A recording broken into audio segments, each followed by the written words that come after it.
Hello, नमस्कार। म अधिवक्ता प्रीतम तामाङ। आजको यस भिडियोमा म यहाँहरू समक्ष यहाँहरूकै जिज्ञासाको बारेमा कुरा गर्न गइरहेको छु। फर एक्जाम्पल, यहाँहरूको धेरै आउने जिज्ञासा के रहेको छ भने, म पत्नीबाट पीडित छु, के पुरुषले एक्लैले डिभोर्स गर्न सक्छ कि सक्दैन? पुरुषले डिभोर्सको प्रोसेस गर्दाखेरि एकतर्फी डिभोर्सको फैसला हुन्छ कि हुँदैन? कसरी गर्ने त? भन्ने यहाँहरूको जिज्ञासा रहेको छ। तसर्थ आजको यस भिडियो यस सम्बन्धित रहेको छ।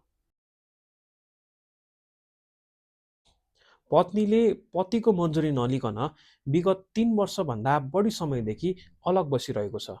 त्यसरी अलग बसेको पनि हाल 10 वर्षभन्दा बढी भइसकेको छ र सँगै बसौँ भन्दा पनि मान्दैन र सहमतिमा डिभोर्स गरौँ भन्दा पनि मान्दैन। यदि यस्तो अवस्था भएर पुरुषले सम्बन्धित जिल्ला अदालतमा सम्बन्ध विच्छेदको मुद्दा दायर गरेको छ भने मुद्दा परेपछि प्रतिवादी अर्थात् पत्नीलाई पनि अदालतबाट म्याद जाने गर्छ। अदालतको म्याद प्राप्त गरिसके पश्चात अदालतमा हाजिर पनि हुनु भएन र प्रतिउत्तर पनि पेश गर्नु भएन। यदि यस्तो अवस्था छ भने अदालतले तपाईँको अन्य प्रमाणहरू बुझ्न सक्छ र प्रमाण बुझेर एकतर्फी फैसला हुन सक्छ। किनभने अहिलेको केसमा के भएको छ भने तपाईँको पत्नीले अदालतबाट म्याद प्राप्त गरेर पनि अदालतमा हाजिर हुनु भएन, तारिखमा बस्नु भएन र प्रतिउत्तर पनि पेश गर्नु भएको छैन। म्याद पनि गुजारिसकेको अवस्था छ। यस्तो कन्डिसनमा भने एकतर्फी फैसला हुन सक्छ।